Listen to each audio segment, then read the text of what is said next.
For 6 years and 4 months, from March 1848 until July 1854, Master Nathaniel Wood administered Cedar Grove Plantation in Bourbon County, Kentucky, with admirable efficiency. His 230 slaves worked with exemplary productivity. His tobacco and bourbon crops were the most profitable in the county. His neighboring plantation owners respected and envied his control methods. Merchants trusted his word. Bankers approved his loans without hesitation. Even the governor of Kentucky consulted him on agricultural policies. But on the morning of July 17, 1854, when a stranger arrived at the plantation asking for the real Master Nathaniel Wood, an impossible truth was revealed.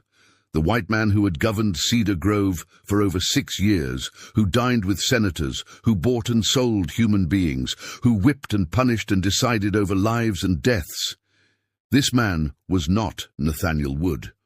His real name was Marcus, and 6 years earlier he was a 32-year-old enslaved man on the same plantation he now ruled. The real Master Wood had been dead since March 1848, secretly buried in a swamp 3 miles from the big house, and during all that time, no one, absolutely no one, noticed the switch.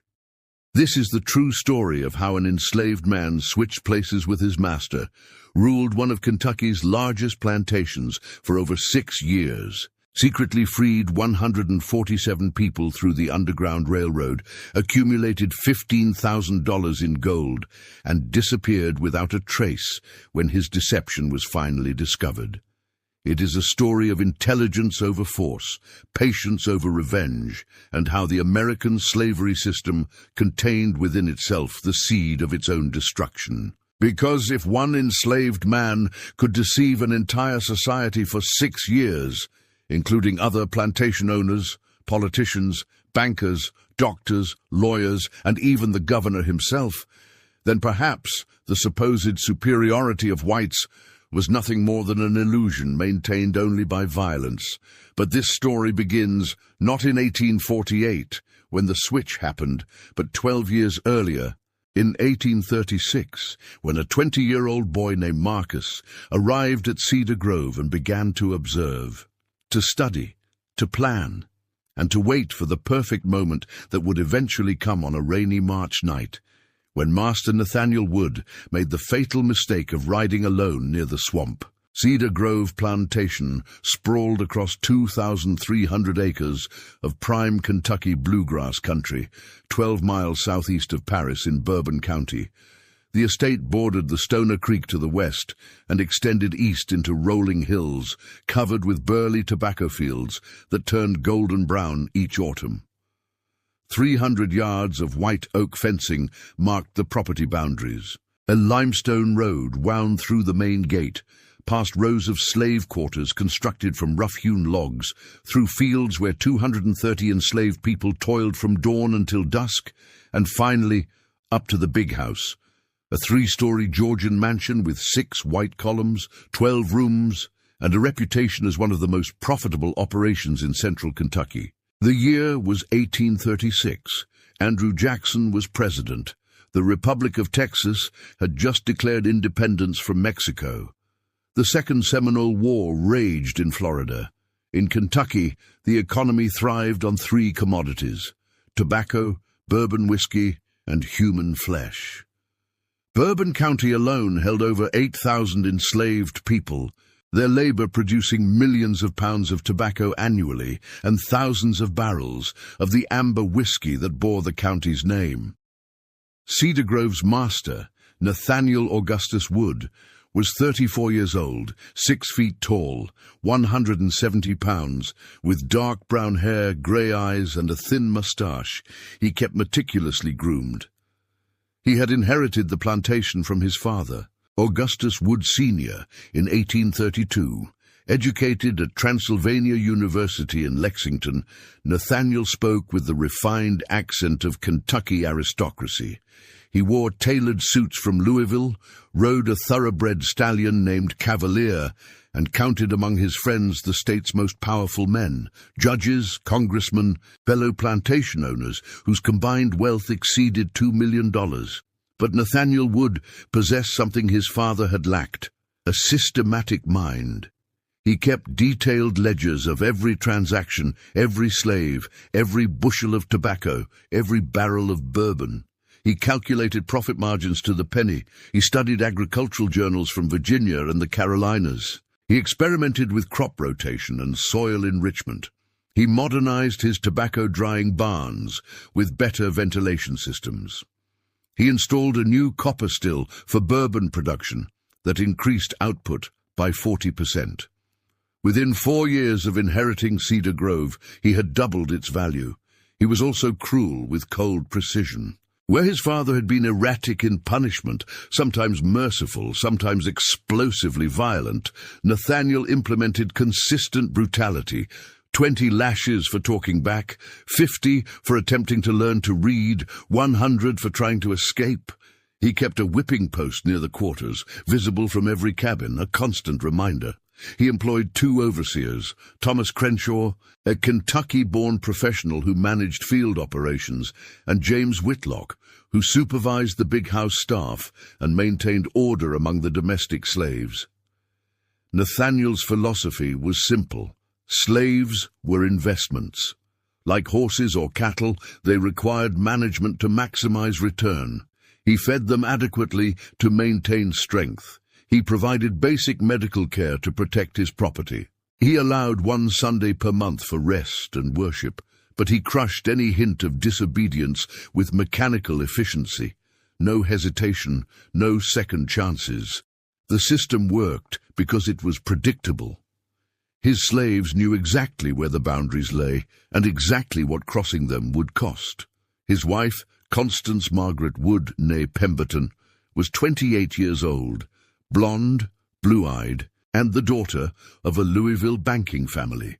She had brought a dowry of $10,000 and connections that helped Nathaniel secure favorable loans for expansion.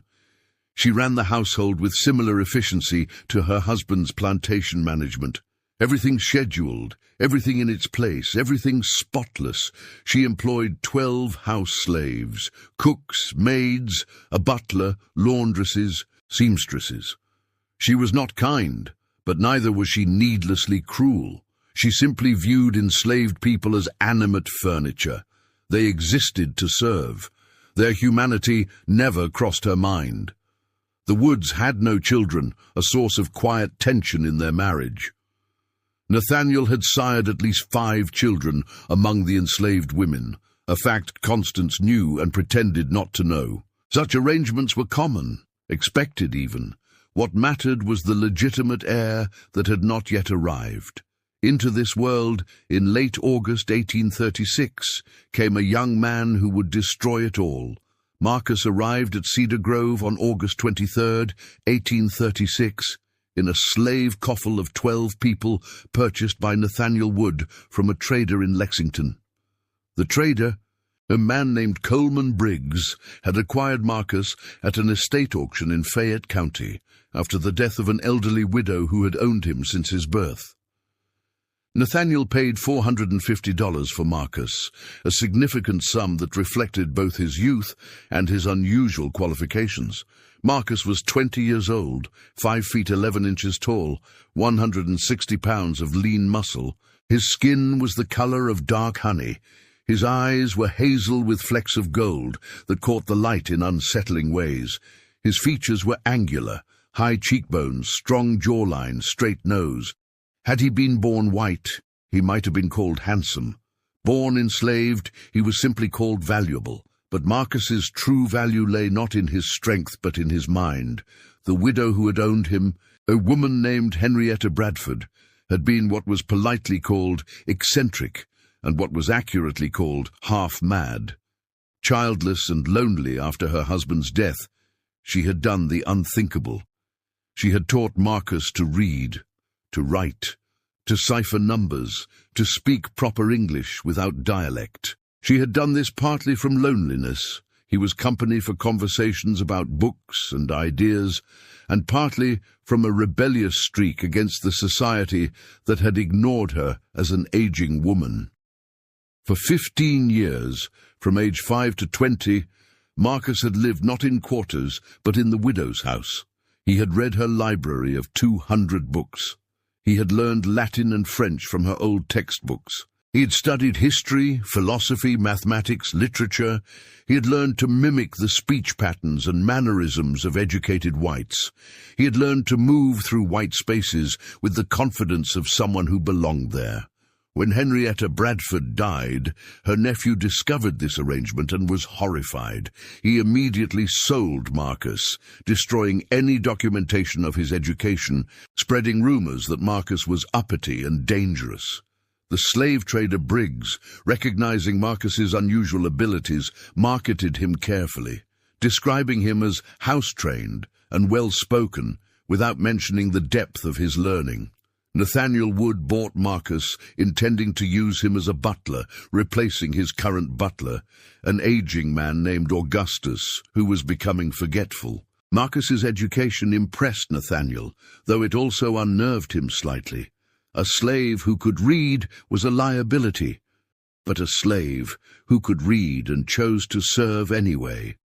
That demonstrated proper discipline. What Nathaniel did not know, could not know, was that Marcus had spent 15 years studying something else in Henrietta Bradford's library, her late husband's journals. Colonel Robert Bradford had been a military officer, a plantation owner, and a meticulous record-keeper. His journals contained detailed instructions on every aspect of plantation management: crop rotation schedules, slave discipline protocols, financial management, tobacco curing techniques, bourbon distillation, livestock breeding, land surveying, legal contracts. Marcus had read every volume, multiple times. He had memorized not just the information, but the writing style, the thought patterns, the decision-making processes of a successful plantation master. And in those 15 years, Marcus had formulated a question that became an obsession. Could an enslaved man, given the right circumstances and sufficient preparation, pass as a white master, not for a day or a week, but for years? Long enough to accumulate real power, long enough to free others, long enough to prove that the entire system rested on nothing but the violent maintenance of a lie?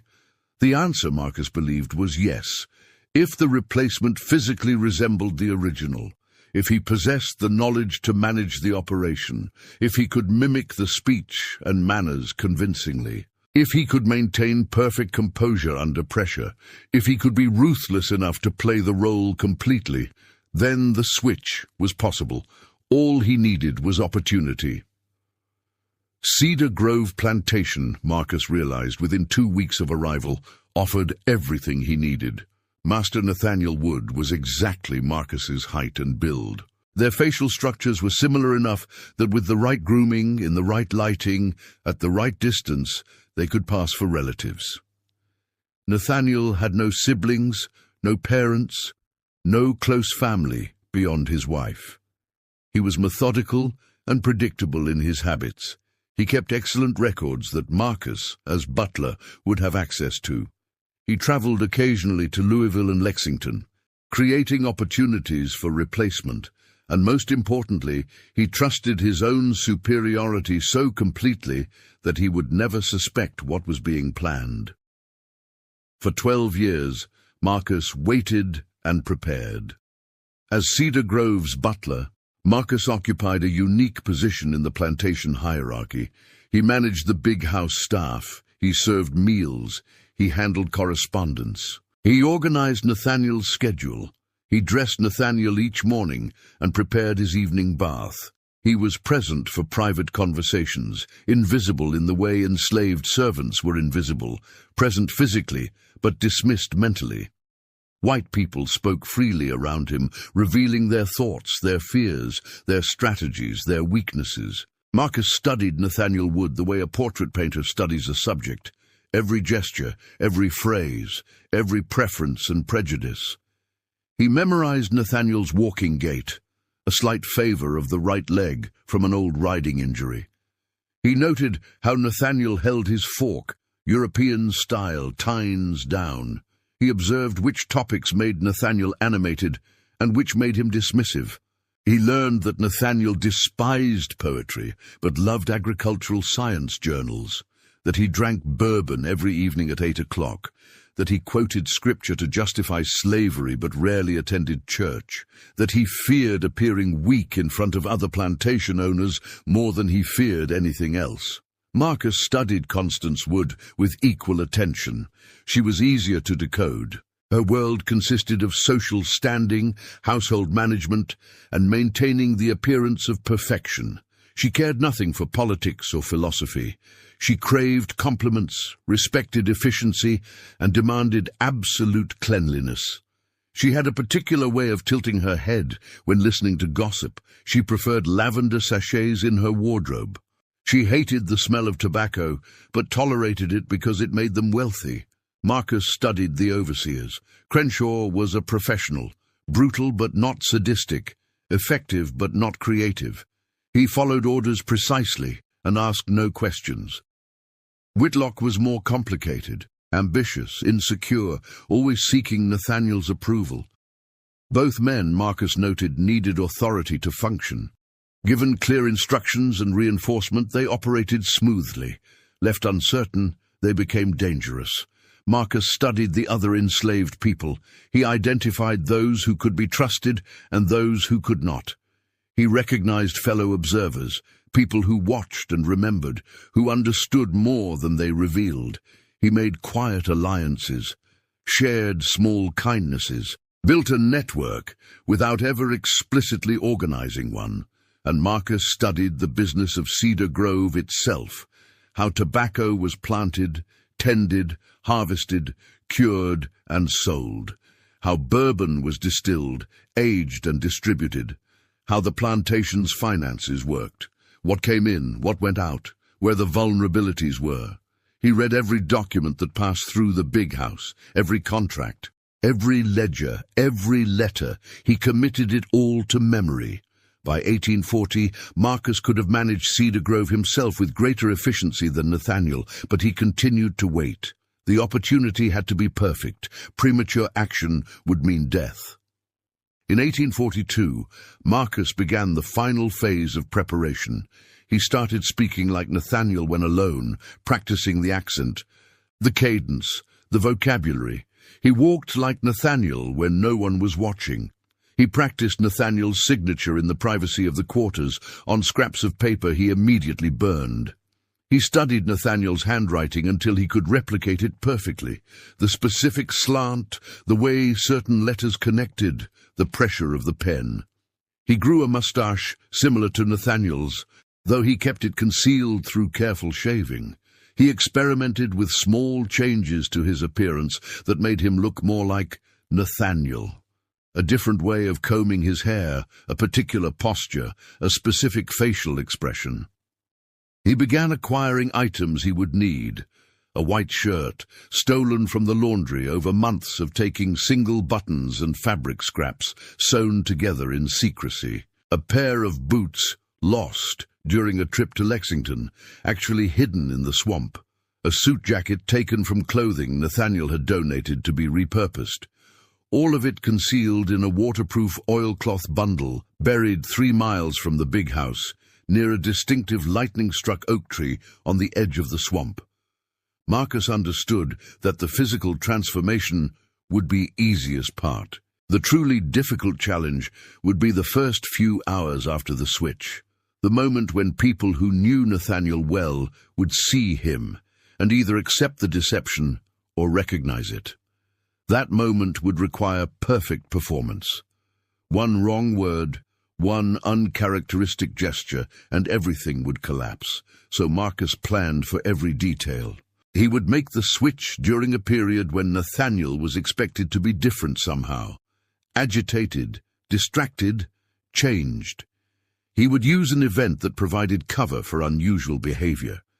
He would leverage existing tensions and fears to create psychological explanations for any discrepancies people noticed. In early 1848, the perfect opportunity began to take shape. Relations between Nathaniel Wood and his neighbor Thurston Caldwell, who owned Oakmont Plantation bordering Cedar Grove to the north, had been deteriorating for months over a boundary dispute. A survey conducted in January 1848 revealed that a fence line had been incorrectly placed 20 years earlier, and 30 acres that Caldwell had been farming actually belonged to Cedar Grove. Nathaniel demanded the land. Caldwell refused. Both men lawyered up. Both men made threats. The conflict dominated Nathaniel's attention through February and into March. He became irritable, distracted, prone to angry outbursts. He drank more. He slept less. He obsessed over maps and legal documents. He spoke constantly about the dispute, rehashing grievances, planning countermoves. Marcus saw the opportunity crystallizing. An agitated, distracted Nathaniel could become a permanently agitated, distracted Nathaniel after the switch. The boundary dispute provided the perfect explanation for personality changes. People would attribute any differences to stress, anger, preoccupation with the legal battle. On March 12, 1848, Nathaniel received news that Caldwell had filed an additional lawsuit seeking damages for crops lost due to the disputed fence line.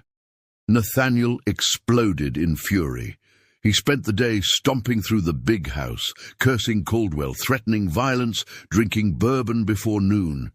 That evening, as thunderstorms rolled across Bourbon County, Nathaniel announced he was riding to Oakmont to have it out with Caldwell face to face. Constance begged him not to go in the storm, in the dark, in his current state of rage. Nathaniel dismissed her concerns. He ordered his horse saddled. Marcus, serving dinner, said nothing, but his mind raced through calculations. Nathaniel would take the North Road, past the swamp, through isolated country. In the storm, visibility would be near zero. No one else would be out. If something happened to Nathaniel on that road, it might be hours before anyone looked for him. By morning, the rain would have washed away evidence, but Marcus hesitated. For 12 years he had waited. For 12 years he had planned. Now the moment approached, and the enormity of it threatened to paralyze him. This was not revenge fantasy anymore. This was murder. Premeditated, calculated murder. And not just murder, but the beginning of a deception that would require him to become his own oppressor, to speak the words slaveholders spoke, to order the punishments they ordered, to live as a white man in a white man's world built on black suffering. Could he do it? Could he kill Nathaniel Wood in cold blood? Could he take his place? Could he maintain the lie for months, years, however long it took? Marcus thought about Henrietta Bradford's library, about the books that had shown him possibilities beyond his circumstances. About the 15 years of education that whites would have killed him for possessing. About the 230 people enslaved at Cedar Grove, living and dying without ever knowing freedom. About the hundreds more on surrounding plantations, trapped in the same system. One man's death could save hundreds of lives. One act of violence could prevent thousands of acts of violence. One perfect lie could expose the greatest lie ever told. Marcus made his decision. At 7:43 that evening, Marcus slipped away from the big house. Rain hammered down in sheets, thunder cracking overhead, lightning illuminating the world in stuttering flashes. He ran through the storm to the swamp, to the lightning-struck oak, to the oilcloth bundle. He stripped off his butler's clothes and dressed in the stolen white shirt, the stolen boots, the stolen jacket. He took the knife he had hidden, a hunting knife with a 7-inch blade stolen from Nathaniel's study months ago, sharpened on stones until it could split hairs. He positioned himself on the North Road, where it passed through a thick grove of trees, the swamp just yards away. He waited in darkness. Rain soaked through his clothes. Mud squelched under his boots. Every minute felt like an hour. At 8:15 he heard hoofbeats. A single horse, moving fast despite the conditions. Nathaniel, riding blind with rage toward his neighbor's plantation. Marcus stepped into the road as lightning flashed. The horse reared. Nathaniel fought for control, cursing. In the darkness and rain, he saw only a figure blocking his path. He had 1 second to recognize Marcus before the knife punched through his ribs and into his heart. Nathaniel Wood died without a sound. The specific angle of the blade, the precise location of entry. Marcus had studied anatomy in Henrietta Bradford's medical texts. The heart stopped instantly. Nathaniel fell from his horse, dead before he hit the mud. Marcus caught the horse's reins, calmed it with soft words. He dragged Nathaniel's body off the road into the swamp. The mud was soft from rain. Marcus dug with his hands, scooping out a shallow grave in the muck. He placed rocks on top, covered it with mud and fallen branches. In 3 months, the swamp would reclaim everything. The bones would sink. The evidence would disappear. Marcus stripped Nathaniel's clothes from the corpse, fine wool suit, silk vest, cotton shirt, leather boots better than anything Marcus had ever worn, a gold pocket watch, a wallet containing $137, a ring with the Wood family crest. Marcus washed the blood from the clothes in swamp water. He dressed himself in Nathaniel's identity. The clothes fit perfectly. They were the same size, after all. That had always been part of the plan. He mounted Nathaniel's horse. For a moment he sat there in the rain, a black man dressed as a white master, about to ride into a life he had no right to live. The enormity of it should have crushed him. Instead, he felt something else, a cold clarity, a sense of purpose so absolute it erased doubt. Marcus rode Nathaniel's horse back toward Cedar Grove, not directly to the big house, but to the north fields first, creating the appearance that Nathaniel had ridden around the property before coming home. He arrived at the big house at 9:37, soaked and muddy, shouting for the stable boy. The boy ran out. Marcus, now playing Nathaniel, barked orders. "Take Cavalier, rub him down properly." That storm spooked him half to death. The boy obeyed without hesitation. He saw Master Wood. That was all. Marcus stormed into the big house, tracking mud, cursing about the weather and Caldwell and everything else. Constance appeared, worried. "Nathaniel, you're soaked. Where have you been?"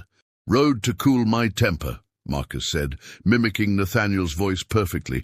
"Decided against confronting Caldwell tonight. I'll handle it through lawyers." The explanation was exactly what Nathaniel might have said after calming down. Constance accepted it without question.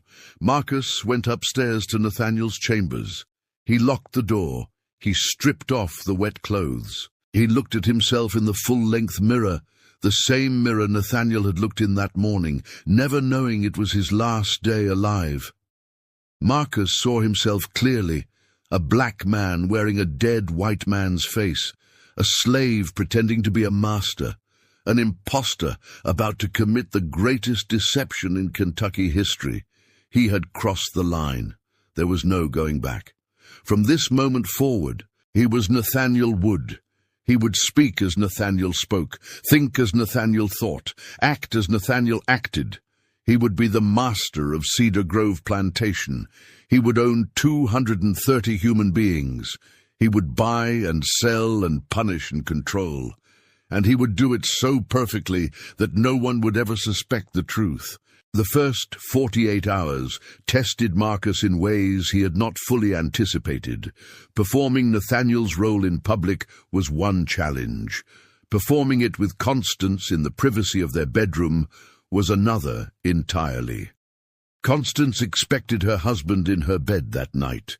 Marcus had prepared for this moment, knowing it would come, knowing he could not refuse without raising suspicion. He had studied Nathaniel's behavior with Constance for 12 years. He knew Nathaniel was efficient in the bedroom as in everything else. Quick, mechanical, focused on his own satisfaction. He knew Constance endured rather than enjoyed these encounters. He knew they occurred approximately twice per week, always at night, always in darkness. Marcus performed the role. He kept the lamp unlit. He was quick and silent. Constance noticed nothing unusual. In the darkness, touch felt the same. Bodies were bodies. She had never truly looked at her husband anyway. The next morning presented greater challenges. Breakfast with Constance required conversation.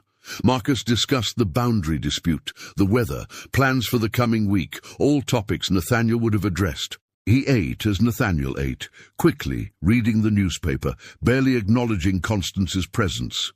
She found nothing strange. But the true test came when Overseer Crenshaw arrived at 9 o'clock with the daily report. Crenshaw had worked for Nathaniel for 6 years. He knew Nathaniel's management style intimately. Any deviation would register immediately. Marcus sat behind Nathaniel's desk in the study, wearing Nathaniel's clothes, smoking one of Nathaniel's cigars. Crenshaw entered, gave his report. Tobacco fields needed planting, 2 slaves were sick, a fence needed repair, a shipment of bourbon was ready for transport to Lexington. Marcus responded as Nathaniel would have responded. He asked specific questions about the sick slaves. Could they work or not? He inquired about the fence repair cost. He approved the bourbon shipment, but insisted Crenshaw personally verify the barrel count to prevent theft. He gave instructions in Nathaniel's exact manner, clear, direct, expecting obedience. Crenshaw noticed nothing. He left satisfied, instructions clear, authority maintained. Marcus exhaled slowly after Crenshaw departed. The first major interaction had succeeded, but he could not relax. Every subsequent interaction carried the same risk. One mistake, one slip, and the deception would collapse. Over the next week, Marcus consolidated his position. He met with merchants, approving sales of tobacco. He entertained a visiting cousin of Constance's from Louisville. He attended a church service, sitting in the Wood family pew, accepting greetings from other plantation owners. He reviewed the plantation accounts, making small adjustments that improved efficiency without drawing attention. Every action reinforced the performance. Every successful interaction built confidence among those around him that this was indeed Nathaniel Wood. Perhaps a bit more distracted by the boundary dispute, perhaps drinking slightly more than usual, but fundamentally the same man. Marcus discovered something unexpected in those first weeks. Being Nathaniel Wood required him to commit acts he despised. A field hand named Joshua spoke back to Overseer Crenshaw. Crenshaw brought Joshua to the big house for punishment. Marcus, as Nathaniel, had to make a decision. Showing mercy would be out of character. Nathaniel Wood was consistent in discipline. Deviation would raise questions. Marcus ordered 20 lashes. He watched as Crenshaw tied Joshua to the whipping post. He watched as the leather tore Joshua's back. He heard the screams. He saw the blood. And he maintained Nathaniel's expression of cold indifference. Afterward, alone in Nathaniel's study, Marcus vomited. The horror of what he had become threatened to break him. He was now the oppressor. He was now the monster. The fact that it was performance, that he was working toward eventual freedom for all of them, that this was necessary for the greater plan, none of that changed the reality of Joshua's shredded back. Marcus made a decision that night. He would play Nathaniel Wood completely in public, but in private, in ways invisible to white society, he would begin dismantling the system from within. The next day, Marcus had Whitlock, the house overseer, bring Joshua to the big house kitchen. Marcus, as Nathaniel told Whitlock, to leave them alone. Once they were private, Marcus dropped the Nathaniel persona for just a moment. "This is going to hurt," Marcus said quietly, his real voice emerging, "but trust me."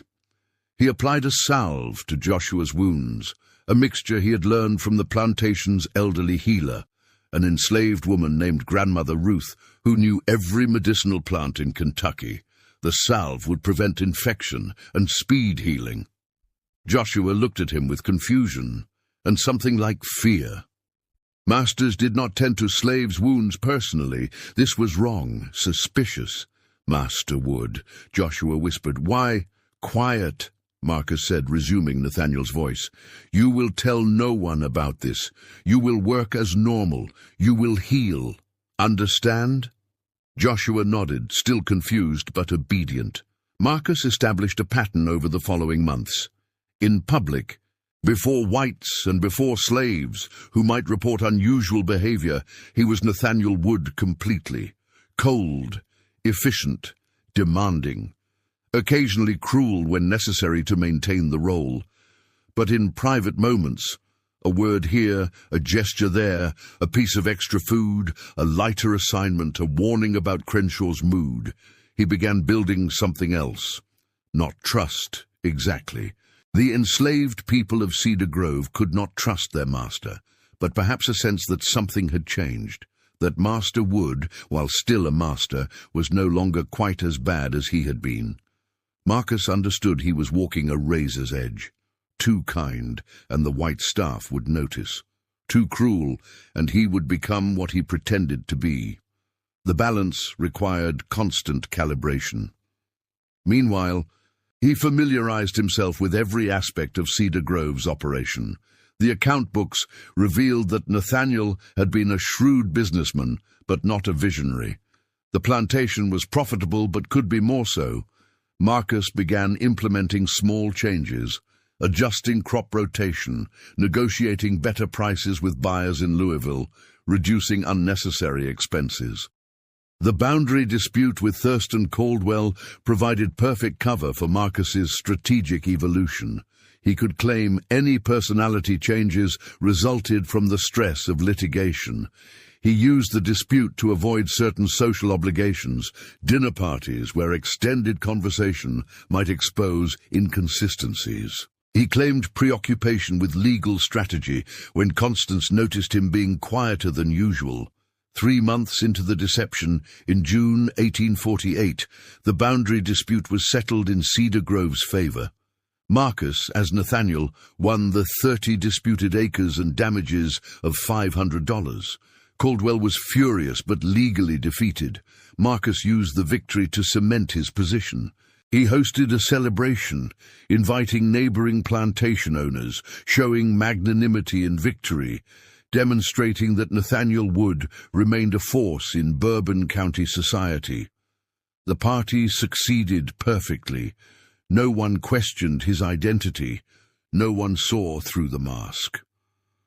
By autumn 1848, Marcus had fully integrated into Nathaniel Wood's life. He knew which slaves could be trusted with small freedoms. He knew which white neighbors were genuinely friendly versus merely ambitious. He knew which merchants would cheat if given opportunity. He knew how to navigate every social situation, and he began implementing the deeper plan. In November 1848, an enslaved man named Silas approached Marcus privately in the tobacco barn, taking an enormous risk. Silas was 37, intelligent, and had been plotting escape for years. He had heard rumors, whispers in the quarters, that Master Wood was somehow different now. Silas had watched, observed, noticed small things, and he had decided to take a chance that might get him killed. "Master Wood," Silas said carefully, "I know what you are." Marcus felt ice in his veins. This was the moment he had always known might come. Discovery, exposure, death. "What I am," Marcus said in Nathaniel's voice, giving nothing away. Silas met his eyes. "I know you ain't him. I worked this plantation 15 years. Real Master Wood had a scar on his left hand from a dog bite when he was 12. You ain't got that scar. Real Master Wood hated the smell of lavender. You put lavender in Mistress's room yourself last week. Real Master Wood whipped a man for singing spirituals. You let it slide 3 times now. You ain't him." Marcus calculated rapidly. Silas could destroy everything. Expose him to other slaves, to overseers, to Constance, to authorities, or Silas could be an ally. The greatest ally possible. Someone who knew the truth and chose to keep it secret. Marcus made a decision. "You're right," he said quietly, dropping Nathaniel's accent entirely. "I'm not Nathaniel Wood. Nathaniel Wood is dead. I killed him. I took his place. I'm going to use his position to free as many people as I can, and you are going to help me, or you are going to die right now. Choose." Silas stared at him for a long moment. Then slowly, deliberately, Silas smiled. It was the first time Marcus had seen a slave smile genuinely at Cedar Grove. "How many can we save?" Silas asked. "All of them, eventually," Marcus said. "But we start small. We start careful. We build a network. We use the Underground Railroad. We forge free papers. We move people north one by one, two by two, in ways that look like natural attrition. Runaways happen. Slaves die. We make it look normal. And we keep doing it until everyone is gone." Over the next 6 months, Marcus and Silas created a system. They identified trustworthy people in the quarters. They made contact with Underground Railroad conductors operating in Kentucky. They learned routes north through Ohio. They began forging free papers using Nathaniel's seal and signature, papers that would pass inspection in most situations. The first escape occurred in February 1849. A young couple named Thomas and Mary disappeared during a supply trip to Lexington. Marcus reported them as runaways, filed the appropriate documentation, even posted a small reward. But the reward description was deliberately vague. Wrong height, wrong age, wrong scars. No slave catcher working from that description would find them. By the time anyone noticed the discrepancies, Thomas and Mary were in Ohio, carrying free papers that said they were Robert and Elizabeth Johnson, free blacks traveling to visit family in Canada. Marcus established a pattern, 1 or 2 disappearances every few months, spaced irregularly, never enough to raise serious alarm. Some were reported as deaths, particularly older slaves whose natural deaths were expected. Others were sold in carefully orchestrated transactions where the buyers were actually Underground Railroad operatives using false identities. Still others simply vanished during trips to Lexington or Louisville, lost in the chaos of urban slavery. Over 6 years, Marcus freed 147 people. Each one represented enormous risk. Each one required perfect execution of the deception. Each one could have exposed everything, but Marcus had one critical advantage: white people's absolute conviction in their own superiority. It never occurred to anyone that Master Nathaniel Wood might be a black man. The idea was literally unthinkable. So when small discrepancies appeared, a phrase Nathaniel wouldn't normally use, a kindness he wouldn't normally show, a decision slightly out of character, people invented explanations. The boundary dispute changed him, marriage troubles, business stress, age, anything except the truth. Marcus cultivated this carefully. He maintained Nathaniel's cold efficiency in visible situations. He was demanding, exacting, occasionally harsh. He preserved the appearance of a Kentucky plantation master so thoroughly that even Constance never suspected. With Constance, Marcus maintained an increasingly distant relationship. Nathaniel had never been warm, so cooling further raised no alarms. Marcus reduced their intimate encounters to once per month, then once every 2 months, claiming exhaustion from business concerns. Constance seemed relieved rather than troubled. She occupied herself with household management and social obligations. Marcus excelled at plantation management in ways the real Nathaniel never had. He increased tobacco yields through better soil management. He improved bourbon quality through careful attention to fermentation. He negotiated shrewder deals with merchants. By 1850, Cedar Grove was generating 20% more revenue than it had under the real Nathaniel Wood. This success brought dangerous attention.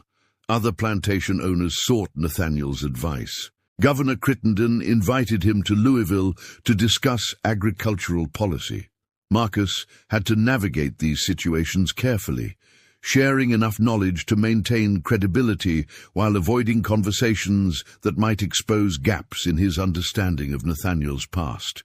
He developed tactics for managing risk. When asked about family history, he claimed poor memory for childhood details, plausible for a man focused on the present. When old friends referenced shared experiences, he responded vaguely, letting them fill in details. When Constance's relatives visited, he claimed pressing business to avoid extended contact. The financial success allowed Marcus to accumulate wealth secretly. He skimmed small amounts from transactions, amounts too insignificant for anyone to notice individually, but which compounded over years. He sold bourbon through unofficial channels, pocketing the profit. He made investments using Nathaniel's name, but directing returns to hidden accounts. By 1853, Marcus had accumulated $15,000 in gold, a fortune that would fund his eventual disappearance and provide resources for freed slaves he had sent north. The system Marcus built was elegant in its simplicity. Silas managed communications with the Underground Railroad. An enslaved woman named Ruth, not Grandmother Ruth, but a younger woman who worked in the big house, forged documents. A field hand named Isaac scouted escape routes. A stable worker named Abraham maintained contact with free blacks in Lexington who could assist escapees. They met in secret, in the tobacco barns, in the woods beyond the quarters, in the swamp where Marcus had buried Nathaniel Wood. They developed codes. A spiritual song with certain lyrics meant a conductor was nearby. A particular arrangement of tools in the barn meant papers were ready. A specific way of folding laundry signaled danger. Marcus provided resources invisibly. Extra food that spoiled and had to be discarded, actually given to escapees for the journey north. Lost tools that were actually hidden for escape attempts. Damaged clothes that were actually clean and whole, packed for runaways. Not everyone in the quarters knew about Marcus's true identity. Most didn't need to know. The inner circle consisted of only 7 people: Silas, Ruth, Isaac, Abraham, and 3 others who handled specific aspects of the operation. Everyone else simply benefited from a master who was mysteriously less cruel than he used to be. Some slaves Marcus couldn't save without raising impossible suspicion. Constance's personal maid, for instance, was too visible, her disappearance too noticed. The blacksmith was too valuable to the plantation's operation, his absence too disruptive. Marcus agonized over these choices. Every person left behind was a failure, a compromise with a system he despised, but he maintained the discipline necessary for long-term success. Saving some required sacrificing the opportunity to save others immediately. The mathematics of liberation were cruel but unavoidable. In 1852, a crisis nearly destroyed everything. A slave named Jacob, who was not part of Marcus's inner circle, attempted an independent escape. He was caught by patrollers near the Ohio border. Under torture, Jacob confessed to having forged free papers. Worse, he had obtained those papers at Cedar Grove. The patrollers brought Jacob back to Bourbon County. The sheriff questioned Overseer Crenshaw, who questioned Whitlock, who questioned the big house staff. The investigation threatened to expose Ruth's forgery operation. Marcus, as Nathaniel, had to make a terrible choice. To protect the larger network, he had to destroy the immediate threat. He ordered Jacob whipped severely, 100 lashes that nearly killed him. He sold Jacob south to a cotton plantation in Mississippi, effectively a death sentence. He conducted a thorough investigation of his own staff, interrogating everyone, appearing furious at the breach of his property. Privately, in the quarters that night, Marcus went to Grandmother Ruth's cabin. She was the only person who knew everything, the moral center who reminded him of his humanity when the performance threatened to consume him. "I just sentenced a man to hell," Marcus said, his voice breaking. "I had to save the others. But I did it. I looked him in the eye and condemned him." Grandmother Ruth, 74 years old, white-haired, hands gnarled from decades of fieldwork, looked at him with ancient eyes. "You carrying a weight no one should carry," she said, "but you carrying it anyway. That boy Jacob, he was brave but foolish. He moved too soon. You couldn't save him without losing everyone else. The math is cruel, but it's true. I'm becoming what I pretend to be. Marcus whispered. "No," Grandmother Ruth said firmly. "You pretending to be a master, but you are a liberator. You freed 147 people. That boy Jacob, he freed himself and lost. You freed others, and they won. Don't confuse the two." The Jacob incident changed Marcus. He became more cautious, more selective, more aware of the costs. But he didn't stop. He couldn't stop. Stopping meant accepting that 12 years of deception, 12 years of compromises, 12 years of becoming Nathaniel Wood had been for nothing. In early 1854, Marcus began preparing for the endgame. He could not maintain the deception forever. Eventually, someone from Nathaniel Wood's past, a distant relative, an old school friend, someone with deep personal knowledge, would appear and expose discrepancies Marcus couldn't explain. The odds of discovery increased with every year. Marcus decided on a timeline: 18 months. By the end of 1855, he would execute his final plan. He would free the remaining slaves at Cedar Grove, liquidate his accumulated wealth, and disappear into the north with a new identity. He would leave behind a plantation with no master, no slaves, no system. Just the empty shell of something that should never have existed. But fate, as it often does, had different plans. On the morning of July 17th, 1854, a stranger arrived at Cedar Grove Plantation asking to see Master Nathaniel Wood. The stranger was a lawyer from Virginia named Reginald Blackwood, and he carried documentation proving that the man who had been living as Nathaniel Wood for the past 6 years and 4 months was an impostor. Marcus was in the study reviewing accounts when Whitlock knocked urgently. "Master Wood, there's a gentleman here. Says he's a lawyer. Says he has business concerning your identity." Marcus's blood turned to ice. This was the moment he had always known would arrive. The moment when the deception ended. The question was how it would end. With his death or with something else. "Send him in," Marcus said calmly, though his mind raced through scenarios and options. Reginald Blackwood entered. 40 years old, thin, precise, with wire-rimmed spectacles and a leather satchel. He looked at Marcus with an expression that combined confusion and certainty. "Master Wood," Blackwood said slowly, "or should I say, whoever you are." Marcus maintained Nathaniel's persona completely. "I don't appreciate riddles, Mr. Blackwood. State your business or leave." Blackwood opened his satchel, removed papers.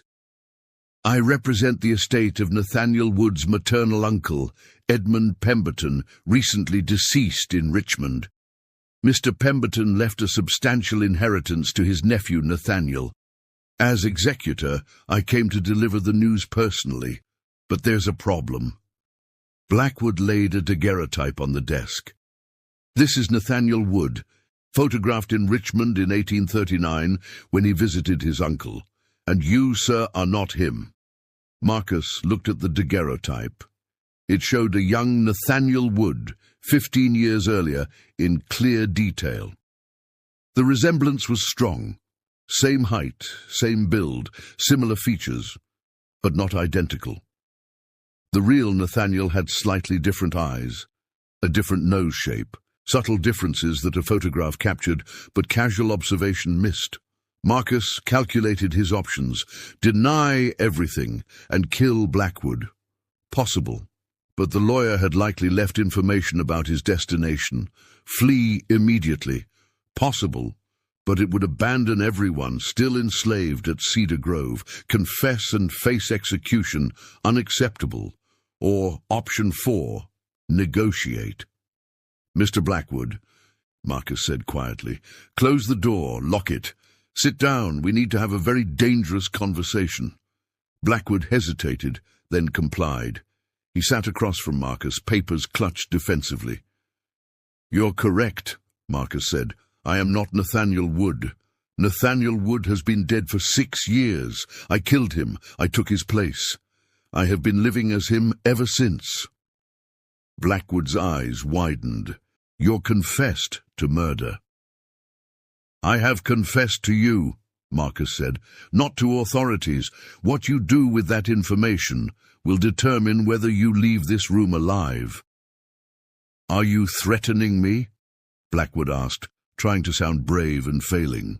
"I am stating facts," Marcus said. "I have committed murder, fraud, forgery, and multiple other capital crimes. If you expose me, I will hang.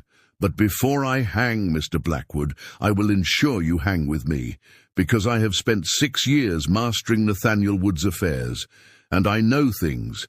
I know that Constance Wood's father's bank in Louisville has been engaged in systematic fraud for 15 years. I know this because Nathaniel invested in those schemes. I have documentation. If I go down, everyone goes down, including lawyers who represent banks engaged in fraud." Marcus was bluffing partially. He had no direct evidence against Blackwood, but he had learned that attacking confidently often succeeded regardless of underlying truth.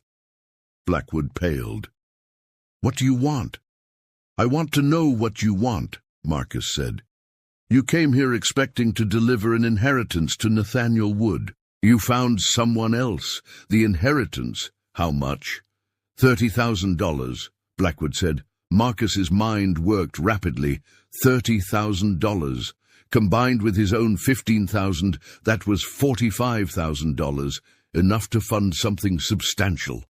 "Here's what's going to happen," Marcus said. "You are going to deliver that inheritance to me. You are going to file paperwork confirming that I am Nathaniel Wood and the rightful recipient. You are going to return to Virginia and forget this ever happened. In exchange, I will give you $10,000 in immediate cash. I will remain silent about Louisville banking fraud, and you will live." "That's bribery and conspiracy," Blackwood said weakly. "Yes," Marcus agreed. "Add it to my list of crimes. Do we have an agreement?" Blackwood struggled visibly with the decision. Professional ethics versus survival versus financial incentive. Survival and money won. "How do I know you won't kill me anyway?" Blackwood asked. "Because I am not a murderer," Marcus said. "I am a liberator. I have freed 147 enslaved people using Nathaniel Wood's position and resources. That inheritance money will free hundreds more. If you want to be part of that liberation, take the money and file the paperwork. If you want to be part of the oppression, report me and die alongside me. Choose." It was a massive gamble. Marcus was trusting that Blackwood's self-interest and perhaps a shred of conscience would overcome his legal obligations. If he was wrong, everything ended now. Blackwood sat silently for 3 full minutes. Then he said, "I want 15,000, not 10. Marcus smiled slightly. A negotiation. That meant Blackwood had accepted the basic premise. 12,000, Marcus said. "And I want all documentation of this inheritance transferred to me, with no complications." "Agreed," Blackwood said. They shook hands. A white Virginia lawyer and a black Kentucky impostor, sealing a conspiracy that could hang them both. Blackwood remained at Cedar Grove for 3 days, ostensibly conducting estate business, actually working with Marcus to formalize the inheritance transfer. Marcus paid him $12,000 in gold from the hidden stash. Blackwood filed legal documents confirming Nathaniel Wood's identity. The inheritance was transferred successfully. Blackwood left on July 20th. As he departed, he said quietly to Marcus, "I don't know what you really are, but I hope you succeed." The Blackwood crisis changed Marcus's timeline. He now had $45,000 and a new sense of urgency. The lawyer could change his mind and report everything. Other people from Nathaniel's past could appear. The deception's window was closing. Marcus accelerated his plans. Over the next 2 months, he increased the frequency of liberations. Small groups departed Cedar Grove weekly, some via Underground Railroad, some with purchased tickets to free states, some with elaborate forged documentation claiming they were free blacks traveling legally. By September 1854, Cedar Grove's enslaved population had dropped from 230 to 83. This kind of attrition was unusual but not impossible to explain: runaways, deaths, sales. Marcus manufactured documentation for each departure. Overseer Crenshaw became suspicious. Too many runaways suggested poor security. Too many deaths suggested disease requiring investigation. Too many sales suggested financial problems. Crenshaw confronted Marcus in early October.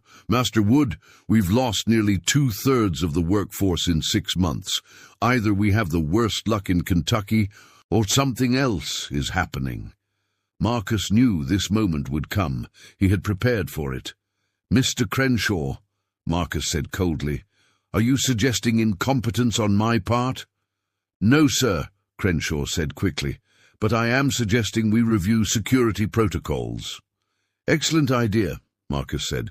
"You're fired. I'm implementing new security immediately with a new overseer. You have 1 hour to collect your belongings and leave Cedar Grove." Crenshaw was stunned. "Master Wood, I've worked here 6 years. And in those 6 years we've lost significant property under your watch. You're done. Leave."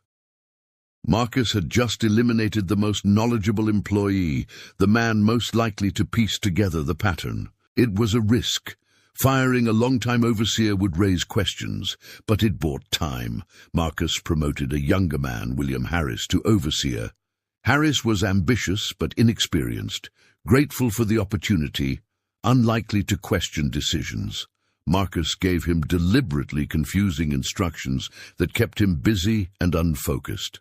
Meanwhile, Marcus intensified the final liberation phase. He contacted Underground Railroad operators throughout Ohio and indicated he could deliver a large group, potentially all remaining enslaved people at Cedar Grove, if they could handle the logistics. The conductors were skeptical. Moving 80 people simultaneously was unprecedented. The risk of capture was enormous. But the potential reward, freeing an entire plantation, was too significant to dismiss. A plan emerged. On November 12, 1854, a group of abolitionists would arrive at Cedar Grove, posing as buyers interested in purchasing the entire remaining workforce for a new plantation in Missouri. They would offer cash, Marcus would accept, and the sale would be documented legally. The buyers would transport the purchased slaves toward Missouri, but would actually divert them north into the Underground Railroad network. It was audacious, complicated, dependent on perfect coordination. But possible. Marcus spent October preparing the enslaved people for the transfer. He couldn't tell them the truth. Some might panic, some might accidentally reveal the plan. Instead, he told them they were being sold, which was terrifying news that he softened by promising they would stay together and go to a better place. Grandmother Ruth, who knew everything, helped calm fears in the quarters. "Master Wood makes strange choices sometimes," she told people, "but things happen for reasons.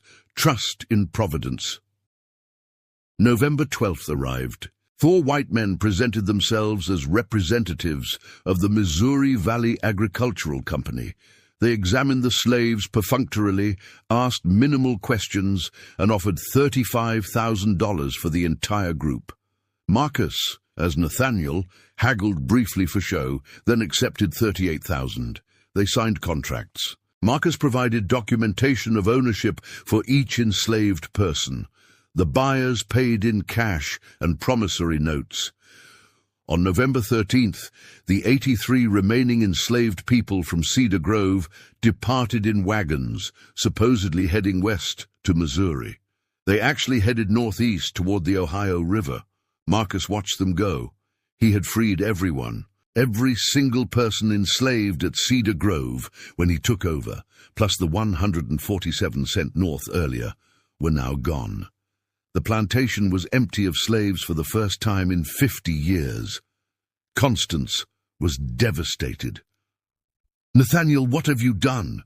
How will we operate without workers?" "We'll hire free labor," Marcus said. "The economics make more sense." It was a lie, but a plausible one given emerging economic theories. Marcus now faced his final act, his own disappearance. He spent 2 weeks converting remaining assets to portable wealth. He sold the plantation's bourbon inventory. He liquidated investments. He sold equipment. He accumulated over $70,000 in gold and banknotes, an enormous fortune. On November 27th, 1854, Marcus told Constance he was traveling to Louisville for business. She accepted this without question. He traveled regularly. Marcus rode to Louisville. He deposited the money in a bank under a false name. He purchased fine clothes and travel documents. He transformed himself one final time, not into a white master, but into a prosperous, free black man named William Thompson, traveling to Canada to establish a business. On November 30th, Marcus boarded a steamboat heading north on the Ohio River.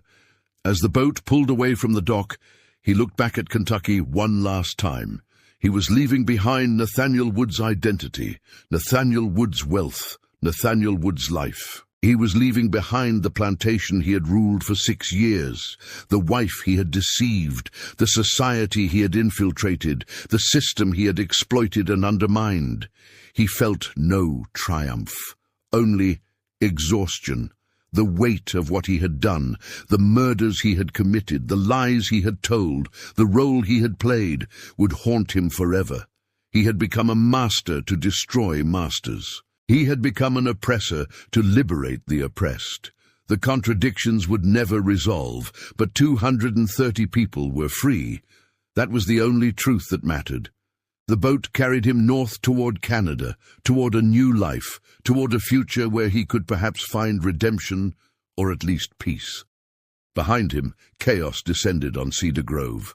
When Marcus failed to return from Louisville after 3 days, Constance sent servants to search. They found nothing.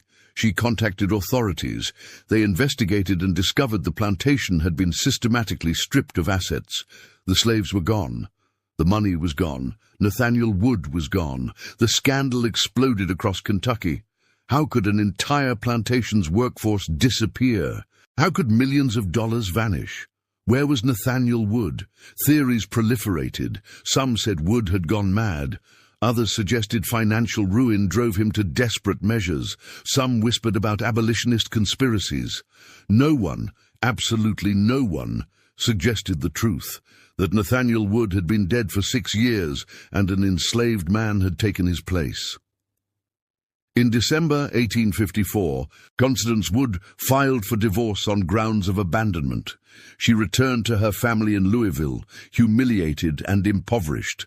Cedar Grove Plantation was seized by creditors and eventually auctioned off. The 83 freed slaves made it safely to Canada through the Underground Railroad network. They joined the 147 earlier escapees in establishing new lives. Some became farmers. Some became tradespeople. Some became activists in the abolitionist movement. Several spoke publicly about their experience at Cedar Grove, describing how their master had mysteriously changed, how he had become less cruel, how slaves had started disappearing, and everyone secretly hoped they were finding freedom. They never suspected their master was one of them. Grandmother Ruth, 92 years old when she finally died in Canada in 1863, told the truth to a few trusted people shortly before her death. She revealed that Master Wood had been Marcus, that Marcus had killed the real master, that Marcus had liberated them all. Most people dismissed her story as the ravings of an old woman. The idea was too impossible to believe. Marcus himself never spoke publicly about what he had done.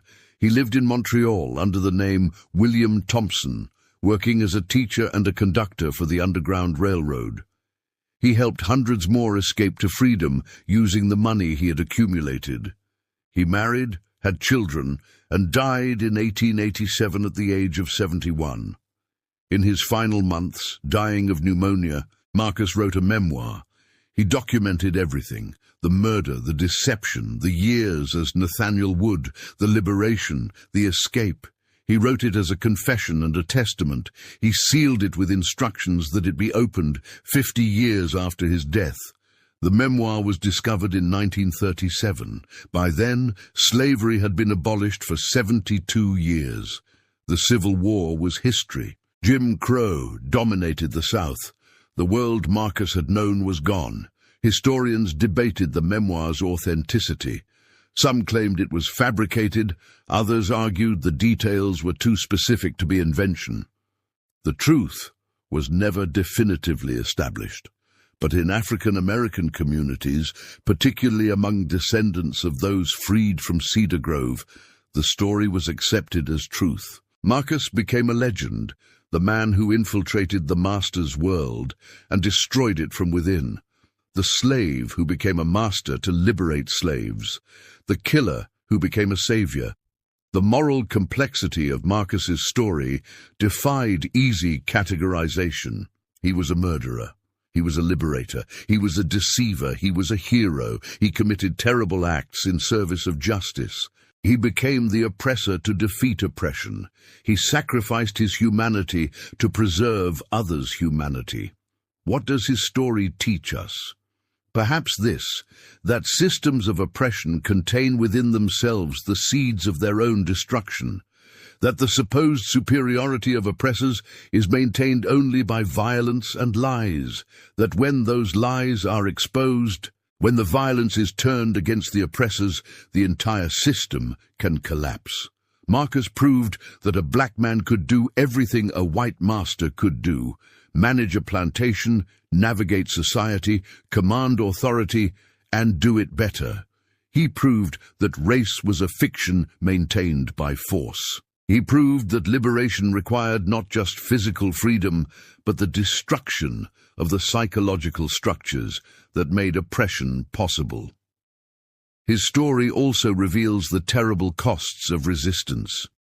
Marcus had to become what he hated. He had to order whippings, approve sales, participate in the system. The trauma of those actions haunted him for life.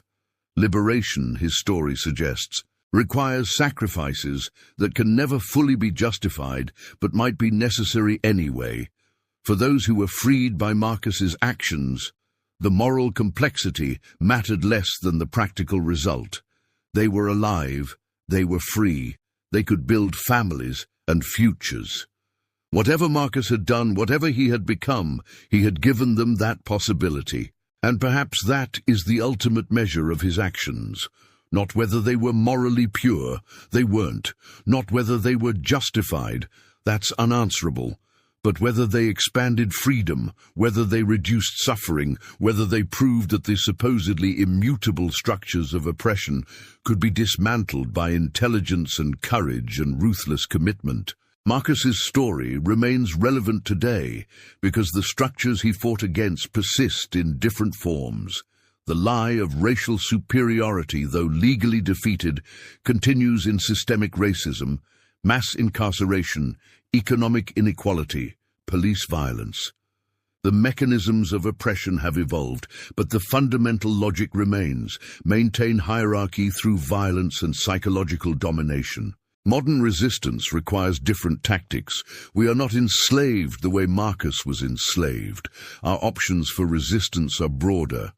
But Marcus's example offers lessons that infiltration can be more effective than confrontation, that patient long-term planning can achieve what immediate rebellion cannot, that using the oppressor's tools against them can be devastating.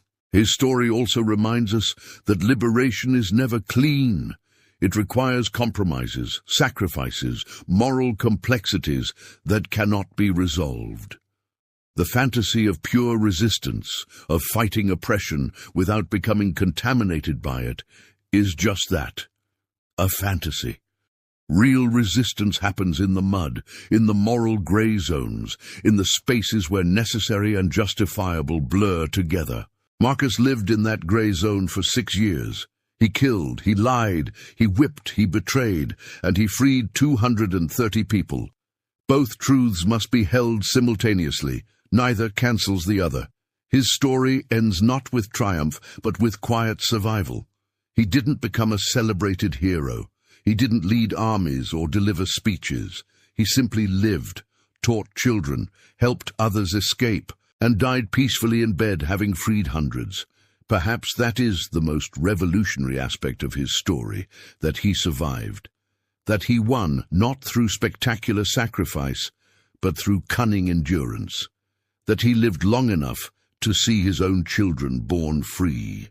In the end, Marcus proved something that the architects of slavery feared most, that the enslaved were not inferior, not naturally subordinate, not destined for bondage. They were human beings capable of anything, restrained only by violence. Remove the violence, dismantle the restraints, and they could do everything their oppressors could do. And sometimes they could do it better.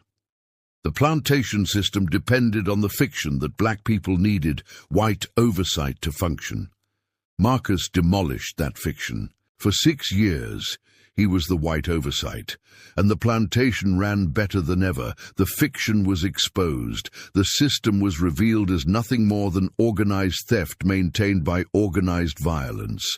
That revelation, that proof of capability, that demonstration of the lie at the heart of slavery, that was Marcus's real achievement. Not just freeing 230 people, but proving to everyone, including himself, that freedom was possible because the chains were never natural, never justified, never anything but metal and lies. If one man could infiltrate the system so completely, if one man could rule as a master for 6 years without anyone noticing, then how many others could have done the same? How many others did do similar things in smaller ways? Ways that history never recorded. How many acts of resistance and sabotage and quiet rebellion occurred that we will never know about? Marcus's story suggests that the history of slavery we know is incomplete. We know about the open rebellions, the Nat Turners and Denmark Veseys.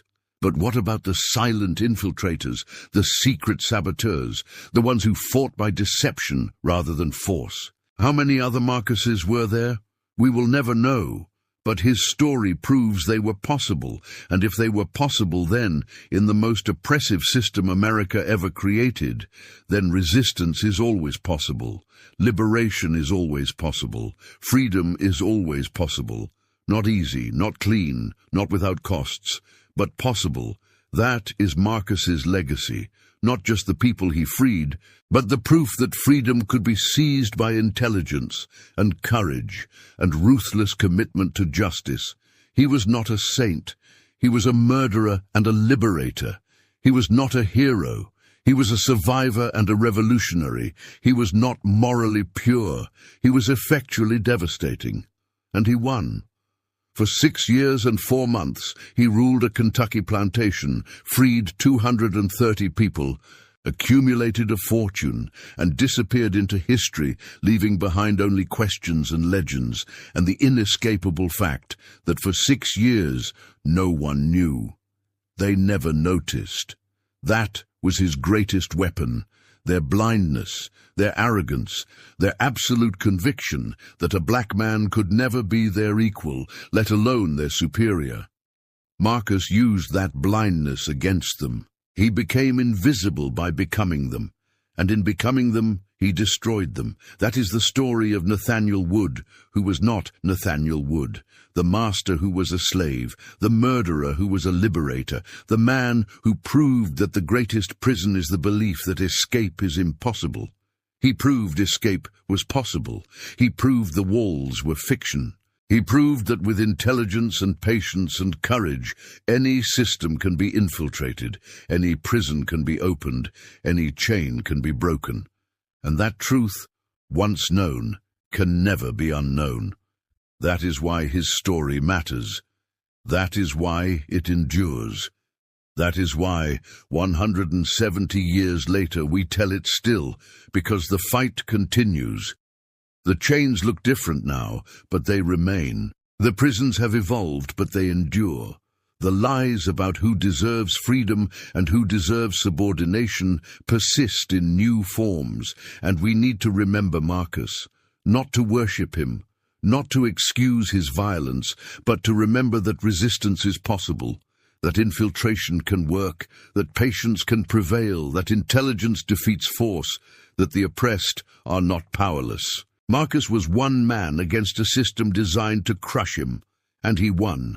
Not completely, not permanently, but for 6 years he ruled. For 230 people, he meant freedom. That is enough. That has to be enough, because it is all we have. The small victories, the temporary triumphs, the moments when the impossible became actual. Marcus made the impossible actual. For 6 years and 4 months, he was free. And he used his freedom to liberate others. Remember his name. Remember his courage. Remember his crimes and his sacrifices. Remember that he proved the lie could be defeated. And then continue his work, because the work is never finished. Freedom is never secured permanently. It must be fought for, generation after generation, using whatever tools are available, making whatever sacrifices are necessary, accepting whatever moral complexities cannot be avoided. Marcus's story is not comfortable. It is not clean. It is not simple. But it is true. And truth, however uncomfortable, is what we need. Not legends of perfect heroes, but stories of flawed humans who fought anyway, who won anyway, who proved that resistance works. That is the story of the man who switched places with his master and ruled a plantation for 6 years. That is the story of liberation through deception. That is the story of Nathaniel Wood, who was Marcus. That is the story we must remember. And having remembered, we must act, because Marcus's fight is not over. The system he infiltrated has evolved, but endures. The liberation he achieved was real, but incomplete. The work continues, the struggle persists, freedom remains possible. Marcus proved it. Now we must prove it again in our time, with our tools, against our oppressors. That is his true legacy. Not what he did, but what he proved could be done. And having proven it once, we must prove it again, and again, and again, until the system finally collapses under the weight of its own contradictions, until every plantation is empty, until every chain is broken, until every lie is exposed, until freedom is not something to be fought for, but something simply assumed, something natural, something unquestionable. Marcus began that work. We must continue it. That is what his story demands. Not admiration, but action. Not worship, but emulation. Not comfort, but commitment. Remember Marcus. Remember Nathaniel Wood, who was not Nathaniel Wood. Remember the master who was a slave. Remember the 6 years when no one noticed. Remember the 230 freed. Remember that resistance works. And then resist in whatever ways you can, with whatever tools you have, for however long it takes. Because Marcus proved it is possible. And possibility, once proven, becomes obligation. That is the lesson. That is the legacy. That is the story that must never be forgotten. They never noticed, until it was too late, until the slaves were gone, until the plantation was empty, until the system had been destroyed from within. That is the power of intelligence over force. That is the triumph of patience over rage. That is the victory of one man who refused to accept that freedom was impossible. Marcus, remember his name, and continue his work. Before we go, I want to give a special thank you to our Gold Club member Terry Bailey for making this content possible. Your support keeps these important stories alive. If you'd like to join Terry in supporting this channel, check out the membership options below. Thank you for watching, and I'll see you in the next story.